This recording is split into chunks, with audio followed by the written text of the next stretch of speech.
Hiyo ni ushuhuda wangu wa 2026. Bwana asifiwe sana.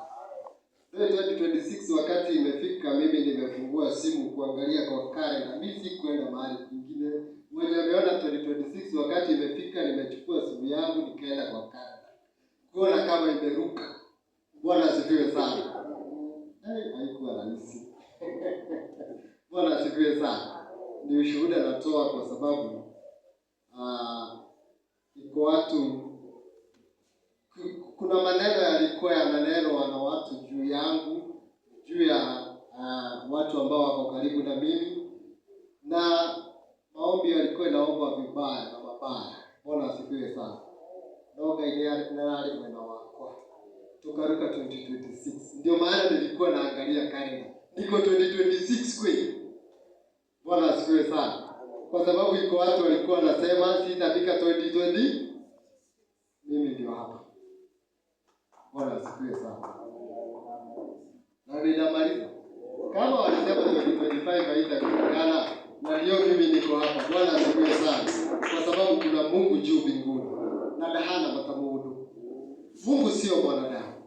Kama ingekuwa kama mwanadamu, wengine wetu sisi hatungekuwa hapa.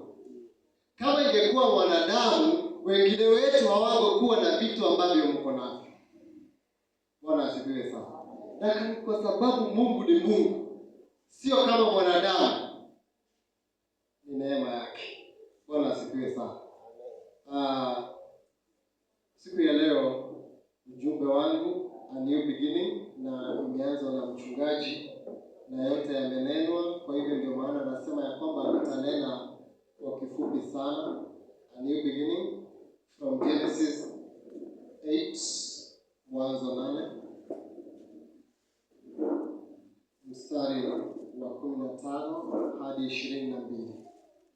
Na nisijui kwa nini ndani ya moyo wangu ninahukumika ama ninasikia uzito ya kwamba huu ndio ujumbe wetu kama kanisa. Sijui kama ni kama kanisa ama ni mimi ama ni sisi ama mmoja miongoni mwetu.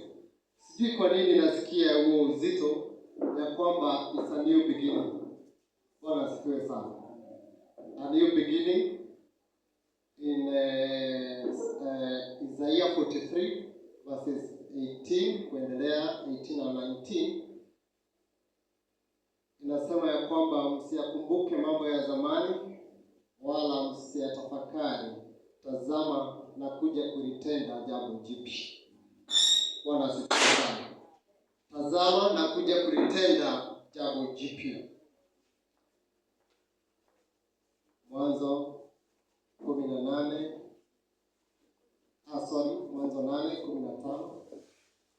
Mungu akamwambia Nuhu akisema, toka katika safina, wewe na mkeo na wanao na wake za wanao pamoja nawe, utoe pamoja nawe kila kilicho hai kilicho pamoja nawe chenye mwili, ndege na mnyama na kila kitambaacho chenye kutambaa juu ya nchi, wajae katika nchi, wawe na uzazi, wakaongezeke katika nchi. Basi Nuhu akatoka, yeye na wanawe na mkewe na wake za wanawe pamoja naye, kila mnyama na kila kitambaacho na kila ndege, kila kilichokwenda juu ya nchi kwa kabila zao, wakatoka katika safina. Nuhu akamjengea Bwana madhabahu, akatoa katika kila mnyama aliye safi na katika kila ndege aliye safi, akavitoa sadaka za kuteketezwa juu ya madhabahu. Bwana akasikia harufu ya kumridhisha. Bwana akasema moyoni, sitailaani nchi tena baada ya hayo kwa sababu ya wanadamu, maana mawazo ya moyo wao ni mabaya tangu ujana wao. wala sitapiga tena baada ya hayo kila kilicho hai kama nilivyofanya.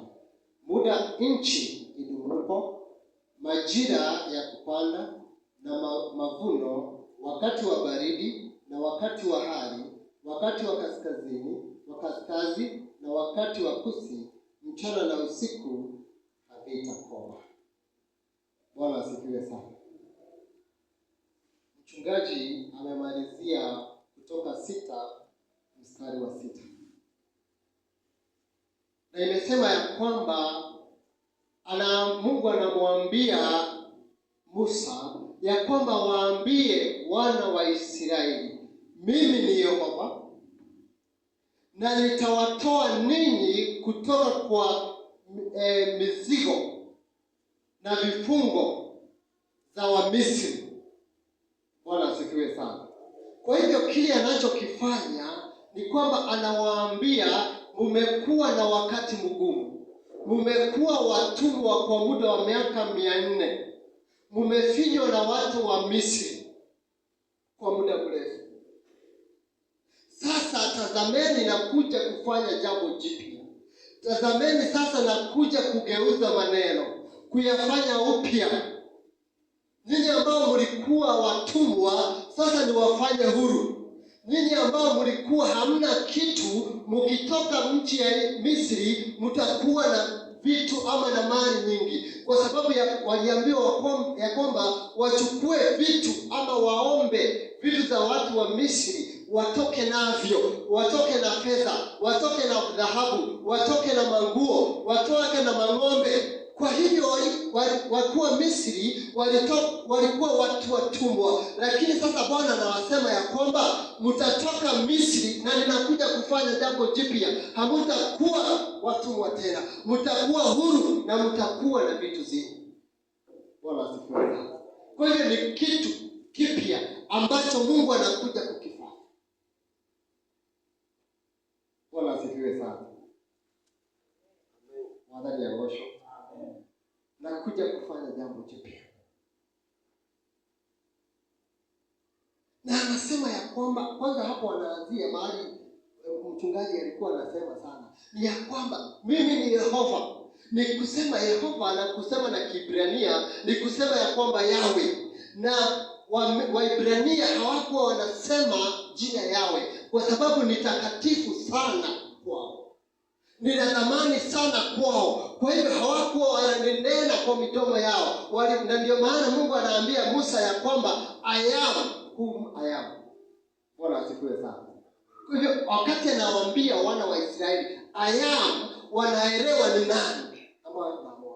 Na wakati tunasema ya kwamba Yahweh ni kumaanisha ya kwamba mwenye nguvu zote, mwenye uwezo wote, ndiye ambaye amesema. Mwenye alisema kwa neno lake ya kwamba kuwe na mbingu, kwa neno peke yake. Kwa neno akasema kuwe na mbingu na kuwe na nchi, na zikawa. Kwa neno lake peke yake. Ndio amesema ya kwamba tazama na kuja kutenda jambo jipya katika maisha yetu.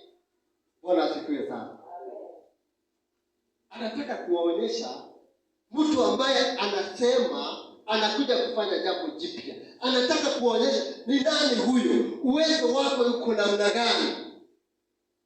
Na ya mwisho ya kwamba akisema amesema. Bwana asifiwe sana. Akisema amesema. Na mchungaji akasema ya kwamba analiheshimu neno lake kuliko hata jina lake.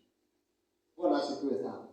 Na neno lake lazima litendeke. Na sasa anawaambia ya kwamba tazama na kuja kutenda jambo jipya katika maisha yenu. Lakini jambo jipya ndio litendeke, it's a process. Sio rahisi jambo jipya kutendeka. Sio jambo la kawaida sana. Lina uzito mwingi. Kwa sababu wakati Mungu alipotaka kuanzisha jambo jipya, kuanza taifa lake la Israeli, akaenda akakuta Ibrahimu, akamwambia Ibrahimu, toka katika nchi yako, toka katika watu wenu, toka katika taifa lako, enda katika nchi ambayo nitaenda kuonyesha. Haikuwa rahisi kwa Ibrahimu. Kwa sababu unatoka kutoka mahali unapajua uende mahali ambapo haujui. Unatoka katika watu wenu uende kwa watu ambao hawajui, hamuelewani hata kwa maongeo, hamjuani. Jambo jipya sio rahisi. Bwana asifiwe sana. Tazama, nakuja kufanya jambo jipya. Na upya sio rahisi.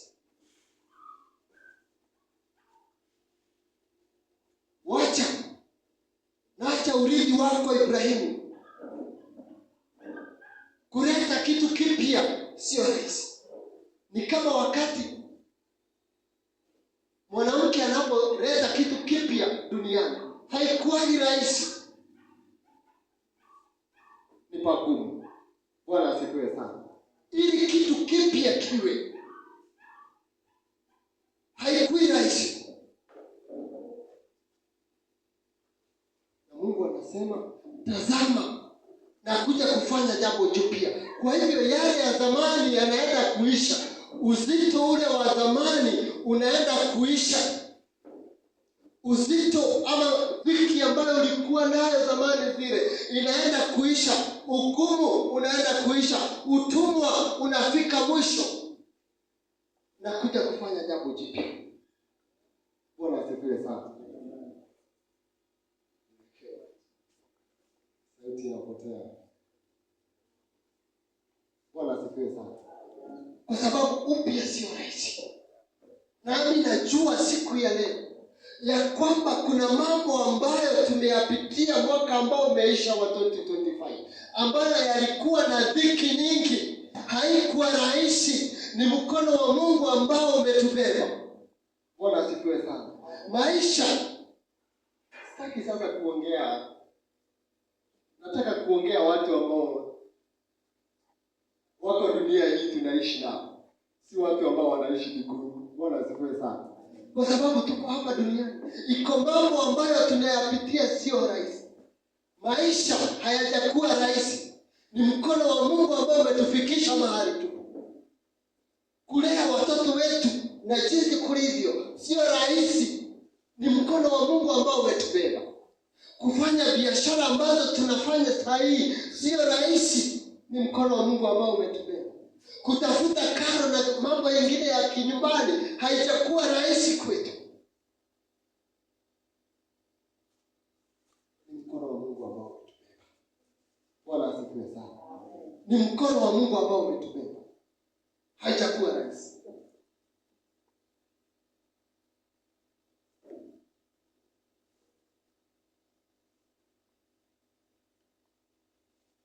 Kupata ama kuona mwaka huu wa 2026. Si kusema ya kwamba sisi ni wazuri kuliko wale ambao walienda, ama kuliko ambao saa hii wamelala hospitalini, ambao hawawezi. Sio kusema sisi ni wazuri. Hapana, ni neema ya Mungu ambayo imetufanya tuwe siku ya leo. Bwana asifiwe sana. Na Nuhu pia akaambiwa ya kwamba wewe, sasa tumerudi katika nafasi ambayo tumesoma ya Nuhu, kuambiwa ya kwamba tengeneza safina ili nikuokoe.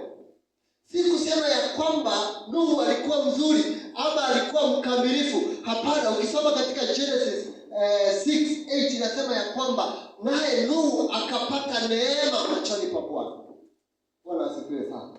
Ni neema ya Mungu. Hata sisi kuwa uhai siku ya leo ni neema ya Mungu. Kutufikisha mahali tupo ni neema ya Mungu.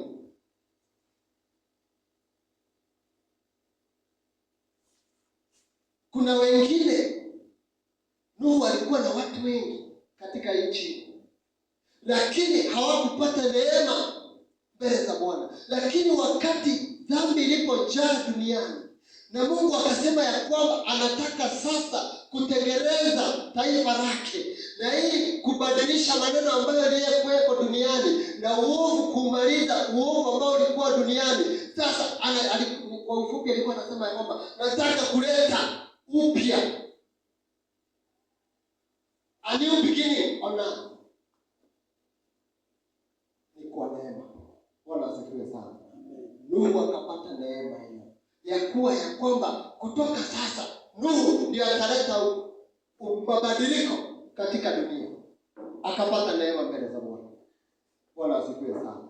Na wakati Mungu anatuambia basi sisi ambao tuko hapa siku ya leo ya kwamba kuna jambo jipya ambalo anataka kufanya katika maisha yetu. Kuna jambo jipya anataka kufanya katika kanisa yetu. Kuna jambo jipya anataka kufanya katika maisha ya watoto wetu. Kuna jambo jipya anataka kufanya katika biashara yetu. Basi ni neema yake. Bwana asifiwe sana. Ni mimi na wewe ambaye anataka kutumia siku ya leo kuleta mabadiliko. Bwana asifiwe. Sio hao wengine, ni sisi ambao tuko hapa siku ya leo. Bwana asifiwe. Niwe Michael gani anaenda kuhudhuria kuleta mabadiliko katika kanisa hili. Mama Wambui, ni wewe siku ya leo umepata hiyo neema. Kulikuwa na wengi wangekuja, lakini akakuchagua wewe kwa hiyo neema. Bwana asifiwe sana. Kwa mabadiliko, kwa sababu kuna jambo jipya anaenda kulitenda, ukapata neema. Bwana asifiwe sana. Na neema inaleta mambo mengi ambayo nimekuambia. Wakati Mungu anapotaka kuleta mambo mapya katika jambo lolote, kwanza anaweka kando watu wake, anawaficha watu wake. Akaambia Nuhu, tengeneza safina ili nikuokoe. Wakati alipotaka kuleta mabadiliko katika maisha ya wana wa Israeli walipokuwa Misri, kwanza aliwaweka kando katika nchi ya Gosheni. Akapiga mapigo Misri, lakini wana wa Israeli wakuwa Gosheni walikuwa wako salama. Kwa sababu Mungu alikuwa na sababu, alikuwa na kusudi na maisha yao. Bwana asifiwe sana. Akapata neema. Wakapata neema.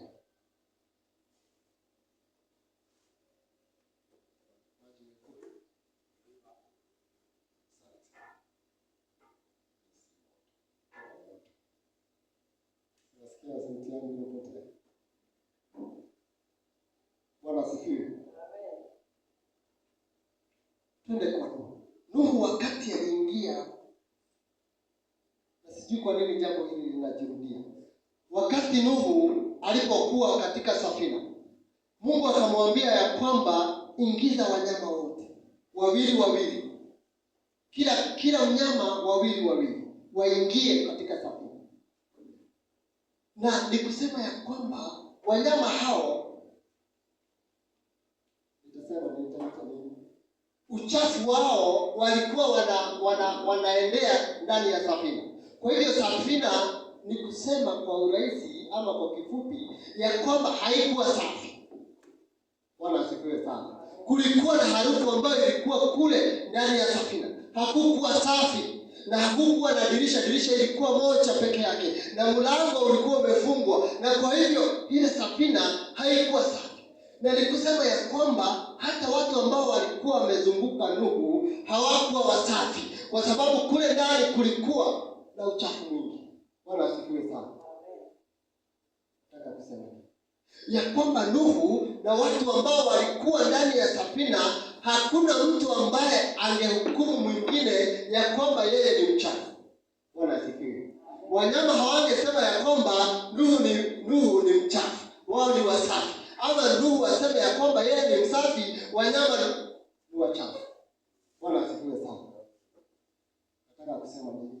Ya kwamba Nuhu hakuhukumu ambao walikuwa pamoja nao. Bwana asifiwe sana.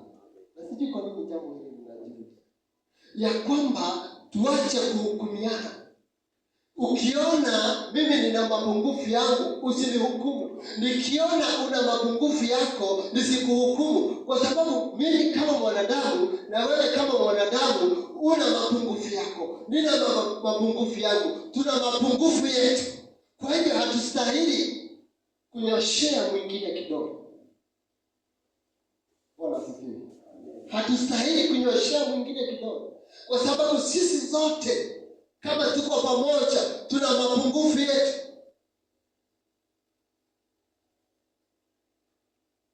nabii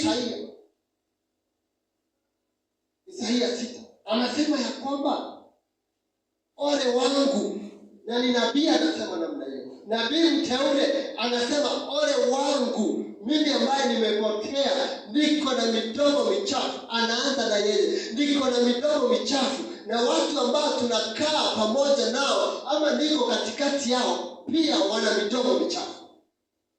Bwana asifiwe sana. Alianza kujihukumu yeye.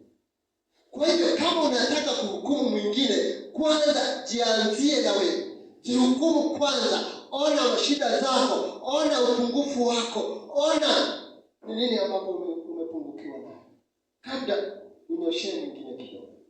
Bwana asifiwe sana. Na Yesu Kristo akanena maneno wakati aliletewa yule mwanamke kahaba, na akasema, wakaambia ya kwamba kulingana na sheria za Musa huyu anastahili kupigwa mawe yafe, lakini Yesu Kristo akasema ya kwamba yule ambaye anajua hana makosa awe wa kwanza kurusha. Hakuna aliyerusha. Bwana asifiwe sana. Wote wakaenda. Ni kusema nini? Ya kwamba hauna nafasi ya kunyoshea wengine kidogo. Uko vile ulivyo kwa sababu ya neema ya Mungu. Bwana asifiwe. Na Mungu akikuchagua, alijua uko na mapungufu. Mungu akikuchagua, alijua uko na mapungufu. Alijua niko na mapungufu. Na Paulo akinena anasema ya kwamba, alisema nini katika second Corinthians 12? Alisema ya kwamba mimi najua mapungufu yangu na nguvu za Mungu zinakamilika katika mapungufu yangu. Bwana asifiwe. Nguvu za Mungu zinakamilika katika mapungufu yangu. Na anasema ya kwamba mimi sasa nitajidai kwa sababu ya mapungufu yangu, ili nguvu za Mungu zikae juu yangu. Bwana asifiwe sana. Huu sio wakati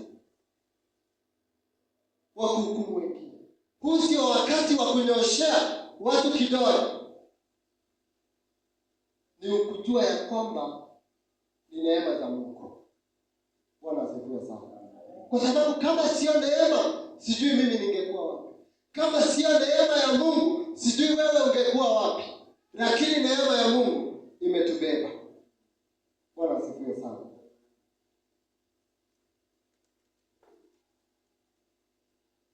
Nuhu kuwa katika safina ni neema ya Mungu ili asiangamie.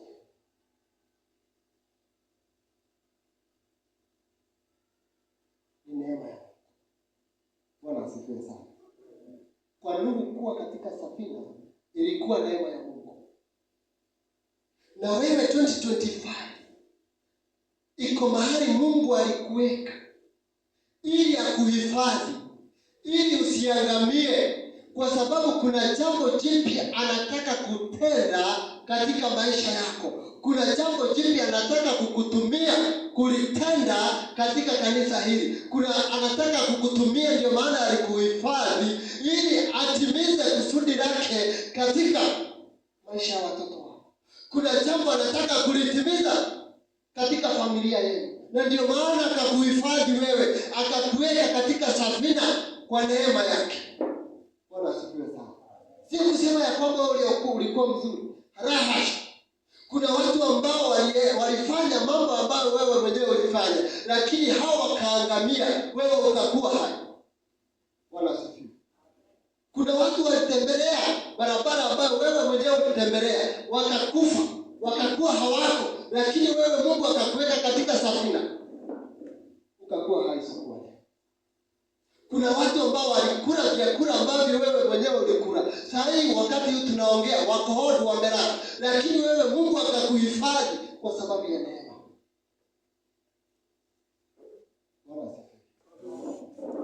Kwa sababu ya neema. Kwa sababu kuna jambo jipya anataka kutenda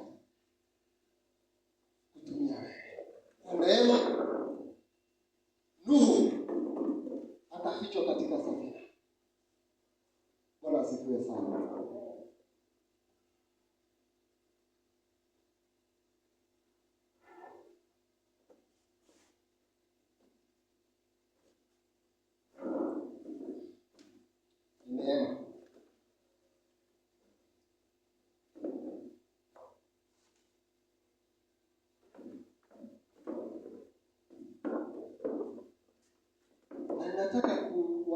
kusafirisha jambo hili la upya, kwamba upya sio rahisi vile ambavyo tunafikiria.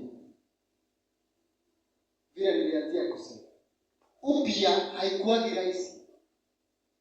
Wakati mwingi mtu anakuwa na wasiwasi kidogo, kwa sababu kwenda mahali ambapo ni pageni sio rahisi. Bwana asifiwe sana. Nilipokuwa wakati ni watu niende nitumie maisha yangu, wakati nilikuwa na Masihi akiingia nasari, sasa ndio nimekuwa baba ya kwanza, alafu sasa napeleka shule. Sasa nilikuwa nashindwa aje, huu mtoto nitaweza kusomesha? Na sasa hiyo ni nasari. Unajua sasa mimi ni mgeni, sijaisomesha. Bwana asifiwe. Kwa sababu sasa nimeingia a new territory, a new dimension ambayo sijaielewa. Bwana asifiwe. Sasa wakati alienda tena akaenda primary school, sasa naanza kuuliza, na hii pesa yote nitaweza kulipa? Lakini Mungu akanibeba kwa hiyo. Bwana asifiwe sana. Wakati sasa hata nilikuwa na mchungaji akanipigia, nikamwambia niko town ninanunua uniform sasa ya kwenda secondary. Bwana asifiwe sana. Si ni junior secondary. Sasa nilikuwa nakaa hapo nikijiuliza, na hii pesa yote naandikiwa hapa ni yangu? Kwa sababu new inaleta uoga. Bwana asifiwe sana. Kuwa new inaleta uoga. Na siku moja nikawaambia hapa ya kwamba wakati nilifanyika mchungaji, nilikuwa najiuliza, sasa nikiombea watu alafu wakose kupona nitafanya aje? Bwana asifiwe sana. Because new inaleta uoga. New sio rahisi. Bwana asifiwe. New sio rahisi. Na Nuhu alipotoka sasa, wakati maji yaliisha, akajipata juu ya mlima. Sasa nianze maisha mapya. Na maisha haya mapya sio rahisi, kwa sababu wakati alitoka katika safina alipata mizoga ya watu imekufa. Alipata ako peke yake, yeye na familia yake. Hakuna mtu mwingine duniani, ni yeye peke yake. Kwa hiyo haikuwa rahisi katika maisha yake. Bwana asifiwe sana. Hakuwa na mtu wa kusaidiana na yeye, alikuwa peke yake. Marafiki wake wameishi, hana marafiki. Majirani wake hawako tena, ako peke yake. Sijui kama unafikiria maneno. Bwana asifiwe. Utaanza wapi? Utafanya nini wakati uko peke yako? Ulikuwa umezoea kukaa na watu, ulikuwa umezoea kusaidiana na watu, ulikuwa umezoea marafiki wako. Sasa wameisha, uko peke yako. Bwana asifiwe sana. Nini upya unaleta shida. Wakati mwingi unajipata peke yako wakati unaanza kitu kipya. Bwana asifiwe. Unajipata peke yako. Mchungaji, wakati unaanza upya, iko marafiki ambao mlikuwa marafiki nao, sasa wanakutoroka ama wanakaa kando ili wakuangalie. Bwana asifiwe. Iko watu ambao mlikuwa mnafanya kazi nao, sasa wanakuondokea, unabaki peke yako. Kwa sababu umeingia a new dimension. Umeingia a new position. Umeenda a new level. Umewaacha. Bwana asifiwe sana. Na kwa sababu umewaacha nyuma yako. Kwa sababu umewaacha nyuma yako, lazima watakuongea. Bwana asifiwe. Hali wako wanaendelea uoga. Kwa sababu umetoka one level to the next level. Iko mahali ambapo ni pageni, ambapo Mungu amekupeleka. Iko mahali pa juu ambapo Mungu amekupeleka. Kwa hivyo kuwa kugeni sio rahisi.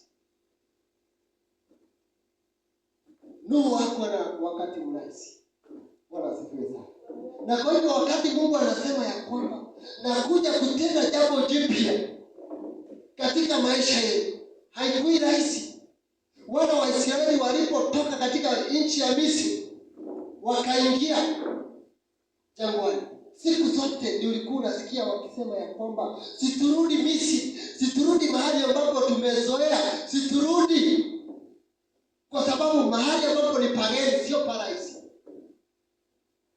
Wala asifiwe sana. Sio rahisi. Maisha, fikira zao na mawazo yao yalikuwa nyuma. Na kwa hivyo wakati na kutayarisha wakati siku ya leo ama usiku ya leo ya kwamba Mungu anasema kuna jambo jipya ambalo anakuja kulitenda, ndio ujitayarishe sawa sawa. Ujue sio rahisi. Haitakuwa rahisi. Wala sifiwe. Haitakuwa rahisi. Kuna mambo ambayo yatakuja kutendeka katika maisha yako. Watu wengi watakuacha. Watu wengi watakutenga. Familia yenu itakutenga. Ni wewe utakuwa ukiongelea. Hata kanisani ni hivyo hivyo. Wakati Mungu anakuja kutenda jambo jipya, sio rahisi. Bwana asifiwe sana. Kwa hivyo ni kujifunga kiume. Kujitayarisha kwa lile ambalo Mungu anasema ya kwamba anakuja kulitenda jambo jipya. Bwana asifiwe sana.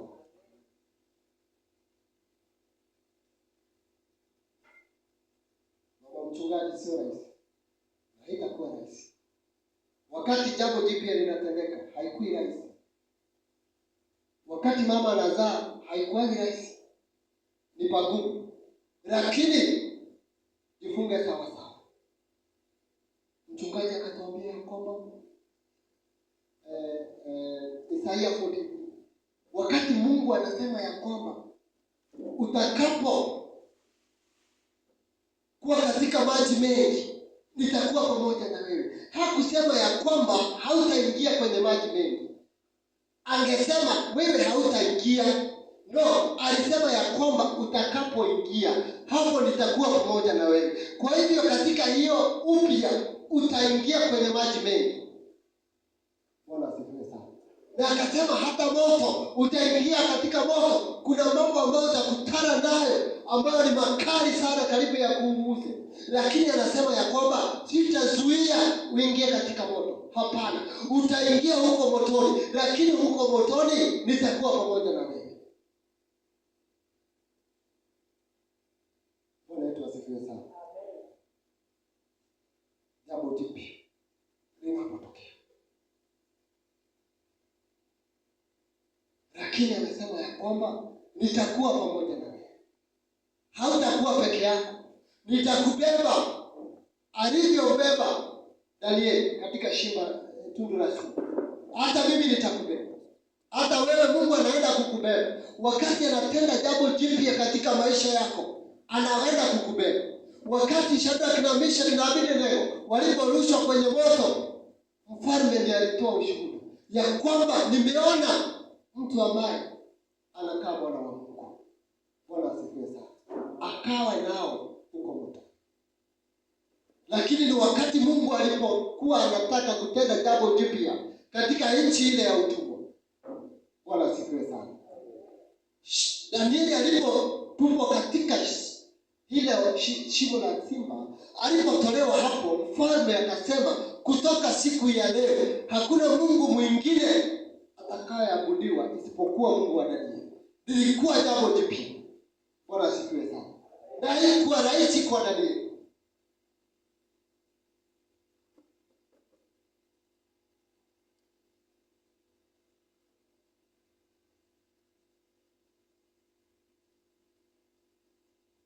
Bwana asifiwe sana.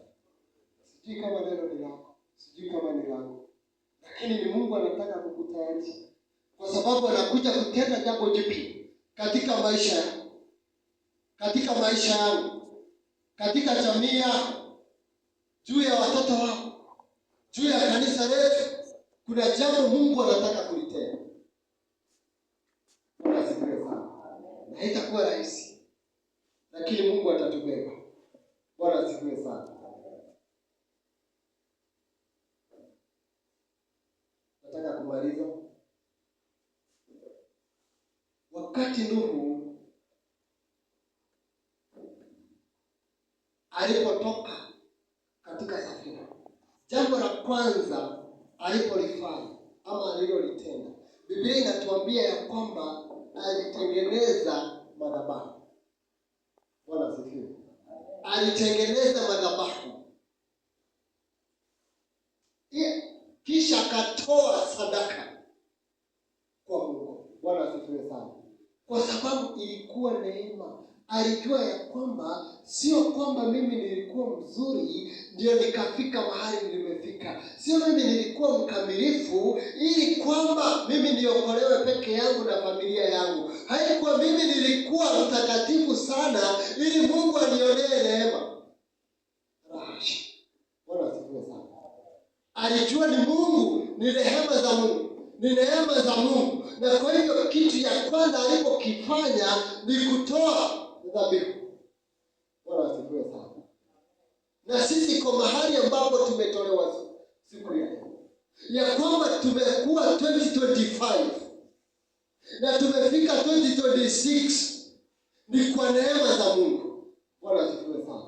Si kwamba sisi tulikuwa wazuri ama tulikuwa wakamilifu, lakini ni kwa neema. Sasa jambo ambalo na nashukuru Mungu tumetenda, ya kwamba tumekuja kutoa shukrani zetu kwa njia ya kutoa dhabihu zetu, ilikuwa jambo la kwanza 2026. Bwana asifiwe sana. Ya kwamba tumepatwa na 2026 tukitoa dhabihu zetu. Sio lazima utoe mali yako ama utoe pesa. La hasha. Hata wakati unajitoa mwili wako ni dhabihu ambayo unaitoa. Bwana asifiwe sana. Na Paulo ndiye anasema, itoeni miili yenu iwe dhabihu. Bwana asifiwe. Wakati unapigwa na baridi usiku huu leo, ili umshukuru Mungu, ni dhabihu ambayo unatoa siku ya leo. Bwana asifiwe sana. Kwa umbali ambao umekutoa. Biblia inasema kwanza tutafute ufalme wa Mungu kwanza. Bwana asifiwe sana. Nuhu akatafuta ufalme wa Mungu kwanza. Akatoa dhabihu. Akasema ya kwamba hii dhabihu ingekuwa ni mimi, ingefaa ni mimi kuwa ya kwamba natolewa dhabihu, lakini akatoa wanyama hawa kwa niaba yake. Bwana asifiwe sana. Na sisi siku ya leo